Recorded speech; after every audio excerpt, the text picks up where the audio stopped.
On example 2, we're going to look at some absolute value problems. Remember, the absolute value can be thought of as distance from 0 on a number line. So we're going to evaluate these expressions. We're going to go from pretty basic in the beginning to pretty complicated towards the end. Then we'll solve an equation or 2 on the end. So let's take a look in part A. Negative 7 divided by the absolute value of negative 7. Well, let's just start by simplifying. The absolute value of negative 7 is positive 7. Doing our division, it is negative 1. That's the value of negative 7 divided by the absolute value of negative 7. Let's take a look. 7 divided by the absolute value of 7. Well, the absolute value of 7 is 7. 7 divided by 7 is 1. So these problems look similar, but we get 2 different answers. Now in part C, they ask us to do the absolute value of x over x. Well, this is going to depend. This is going to equal negative 1 if x is less than 0, if x is negative. And this quotient will equal positive 1 if x is positive, or if x is greater than 0.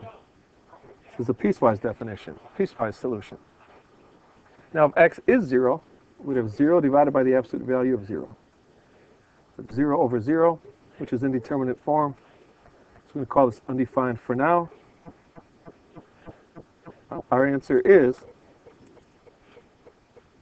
undefined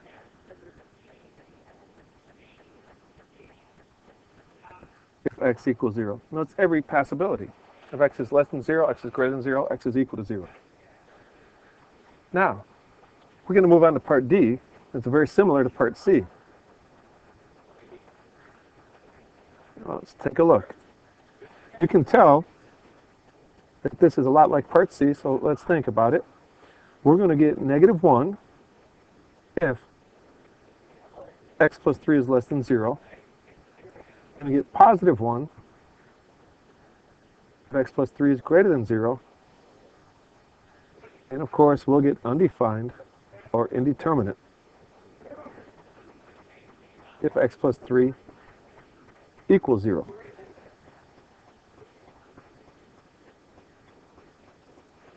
Now, another way to see this, and you probably see it like this in problems in the textbook or on tests and quizzes, we would call this negative 1 if of x plus 3 is less than 0, then it means x is less than negative 3.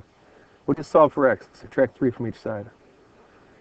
We'll say this quotient is undefined if x equals negative 3. Because if x equals negative 3, we'll get 0 in the denominator.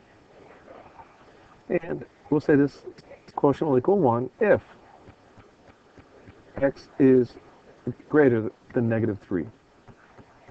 These are both accurate and both correct. They just look a little bit different because we got x by itself.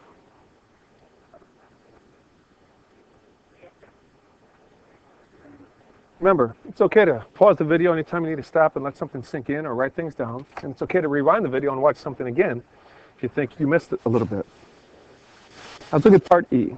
Let's evaluate this expression. Well, we got negative 5 minus the absolute value of negative 5 is 5. Remember, when dealing with integers, think of a number line. Negative 5 will make us go 5 to the left, and minus 5 will take us 5 to the left further, brings us to negative 10.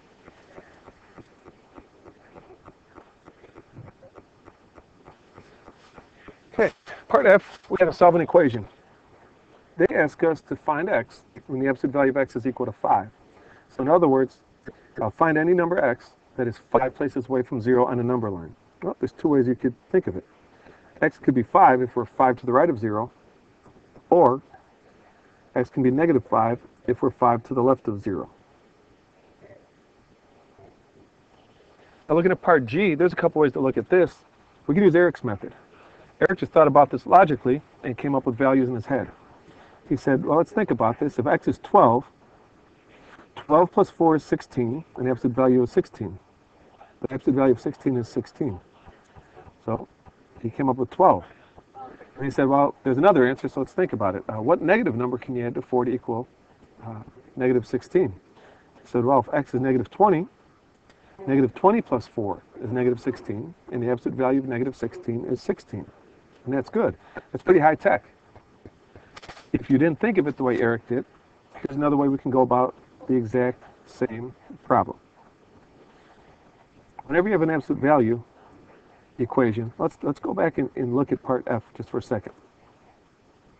Got the absolute value of x equals 5.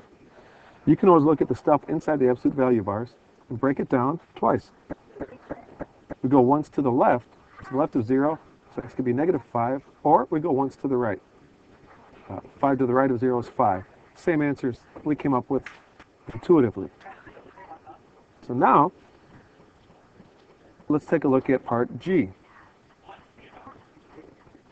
Part G, we can think of this the same way. We've got the absolute value of x plus 4 equals 16. So we're going to look at it like this. Take the stuff inside the absolute value bars and break it down twice. We could say x plus 4 equals, well, what's 16 to the left of 0? Negative 16.